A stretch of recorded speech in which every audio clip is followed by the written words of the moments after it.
Hello বন্ধুরা, welcome to only sports view. তো এই ভিডিওতে ক্রিকেট আপডেটস আইপিএল নিয়ে কথা হলো। তো আইপিএলের প্রথম ম্যাচ 28 মার্চ সন্ধ্যে 7:30 থেকে royal Challengers Bangalore versus Sunrisers Hyderabad. তো সেই ম্যাচটা নিয়েই এই ভিডিওতে আলোচনা করব, যেখানে আরসিবি ডিফেন্ডিং চ্যাম্পিয়ন চিন্নাস্বামীতে প্রথম ম্যাচ আরসিবি। তো আরসিবি ভার্সেস এসআরএইচ, যেখানে প্রথম ম্যাচের জন্যই দুই দলের কিরকম লাইন আপস হতে পারে, এছাড়া দুটো দলের শক্তি দুর্বলতা। তো এই সব বিষয়গুলো নিয়েই এই ভিডিওতে আলোচনা করব। তো ভিডিওটি সবাই শেষ পর্যন্ত দেখতে থাকো, আর চ্যানেলে নতুন হয়ে থাকলে চ্যানেলটি সাবস্ক্রাইব করে পাশে থাকা বেল আইকনটি অন করে পাশে থেকো। তো সেখানে আগামী 28 মার্চ শনিবার দিন সন্ধ্যে 7:30 থেকে মুখোমুখি হতে চলেছে আরসিবি ভার্সেস এসআরএইচ, যেখানে এই ম্যাচটি খেলা হবে চিন্নাস্বামী স্টেডিয়ামে, আরসিবির ঘরের মাঠে। যেহেতু আরসিবি ডিফেন্ডিং চ্যাম্পিয়ন, তো যে ডিফেন্ডিং চ্যাম্পিয়ন থাকে তো তার ম্যাচ দিয়েই প্রথম ম্যাচ শুরু হয়। তো প্রতি বছরের মতনও এই বছরে আরসিবির ম্যাচ দিয়ে, ডিফেন্ডিং চ্যাম্পিয়নদের ম্যাচ দিয়েই শুরু হচ্ছে আইপিএল। তো সেই জায়গাতে দুটো দলের যদি আমরা লাইন আপস নিয়ে আলোচনা করি, প্রথমে যদি এসআরএইচ দলকে নিয়ে আলোচনা করি, তো এসআরএইচের জন্য কীরকম লাইন আপস হতে পারে প্রথম ম্যাচে। তো সেখানে এসআরএইচের জন্য ওপেন করতে নামবে অভিষেক শর্মা, এবং অভিষেক শর্মার সঙ্গে ওপেন করবে ট্রাভিস হেড।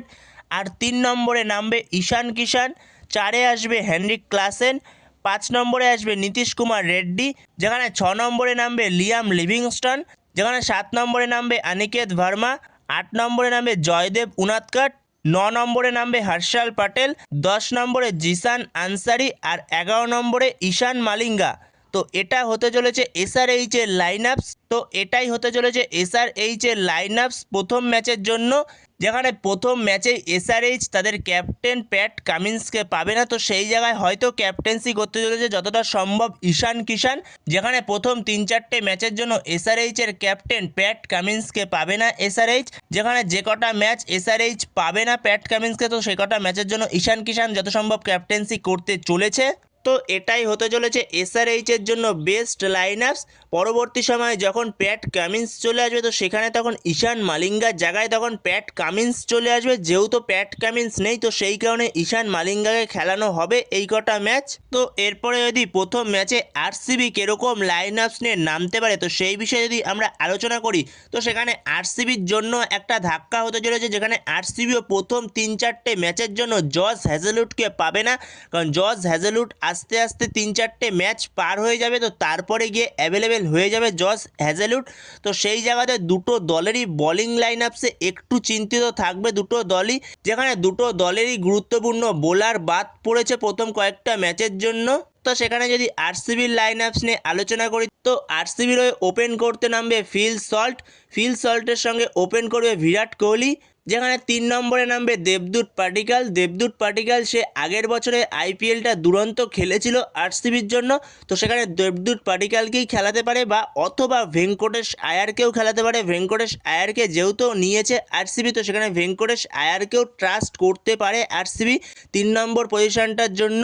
এরপরে 4 নম্বরে খেলবে দলের ক্যাপ্টেন রজত পাটিদার, 5 নম্বরে আসবে টিম ডেভিড, যেখানে 6 নম্বরে খেলবে জিতেশ শর্মা, 7 নম্বরে রোমারিও শেফার্ড, 8 নম্বরে কুনাল পান্ডিয়া, 9 নম্বরে ভুবনেশ্বর কুমার, 10 নম্বরে সুয়াস শর্মা, আর 11 নম্বরে খেলবে সেক্ষেত্রে নুয়ান তুষারা। যেহেতু জস হ্যাজেলউড নেই, তো সেই কারণে নুয়ান তুষারাকেই খেলাবে আরসিবি। আর অ্যাজ এ ইম্প্যাক্ট প্লেয়ার যাকে চাইবে দুটো টিম, তো সেক্ষেত্রে তাদেরকেই খেলাবে ইম্প্যাক্ট প্লেয়ার লিস্টে। যেখানে আরসিবির জন্য আরও একটা ধাক্কা, আরসিবি এই মরশুমে পুরো সময়টাই ইয়াস দয়ালকে পাবে না। তো এটাই হতে চলেছে আরসিবির জন্য বেস্ট লাইন আপস প্রথম ম্যাচে এসআরএইচের বিরুদ্ধে, যেখানে প্রথম ম্যাচে একটা বড় রান হতে চলেছে, এটা আমরা সবাই এক্সপেক্ট করতেই পারি। যেহেতু চিন্নাস্বামীতে ম্যাচ, তো সেখানে একটা 500 রান আমরা এক্সপেক্ট করতেই পারি দুটো টিম মিলিয়ে, যেখানে দুটো টিমই খুবই শক্তিশালী। দুটো টিমের ব্যাটিং লাইন আপস যথেষ্ট শক্তিশালী, যথেষ্ট গভীরতা রয়েছে দুটো টিমের ব্যাটিং লাইন আপসের কাছেই, যেখানে দুটো টিমের ওপেনাররাই দুরন্ত স্টার্ট দিতে পারে। যেরকম একদিকে অভিষেক শর্মা ট্রাভিস হেড, উল্টো দিকে বিরাট কোহলি ফিল সল্ট, তো দুরন্ত দুদিকের ওপেনিং পার্টনারশিপই। এছাড়াও 3 নম্বরে রয়েছে ঈশান কিষান এসআরএইচের হয়ে। তো এইবারে ওয়ার্ল্ড কাপে ঈশান কিষান দুরন্ত ফর্মে ছিল, তো সেই ফর্মটাই ধরে রাখার চেষ্টা করবে ঈশান কিষান।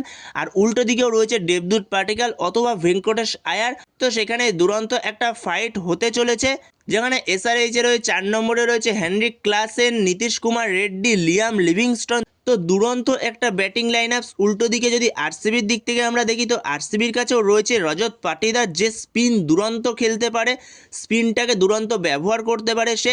এছাড়াও টিম ডেভিড রয়েছে, জিতেশ শর্মা রয়েছে, রোমারিও শেপার্ড রয়েছে, কুনাল পান্ডিয়া রয়েছে। যেখানে আরসিবির কাছে 9 নম্বর পর্যন্ত ব্যাটিং রয়েছে, ভুবনেশ্বর কুমার পর্যন্ত আরসিবির ব্যাটিং করতে পারে। তো সেই জায়গাতে দুটো টিমের ব্যাটিং লাইন আপসই যথেষ্ট শক্তিশালী। একটু বোলিং লাইন আপস নিয়ে দুটো টিমই চিন্তিত থাকবে। যেরকম একদিকে এসআরএইচের কাছে প্যাট কামিন্স নেই, উল্টো দিকে সেরকম আরসিবির কাছে থাকবে না জস হ্যাজেলউড। তো এই জায়গাটা নিয়ে দুটো টিমই একটু চিন্তিত থাকবে। তো সেখানে এই দুটো বোলার টিমের মধ্যে বহুত ইম্প্যাক্ট রাখে। তো সেখানে এই দুটো বোলারকে দুটো টিমই পাবে না। তো সেখানে আমরা প্রথম ম্যাচেই হয়তো একটা দারুণ স্কোর দেখতে চলেছি দুটো টিমের কাছ থেকেই। তো এটাই হতে চলেছে এসআরএইচ এবং আরসিবি লাইন আপস প্রথম ম্যাচের জন্য।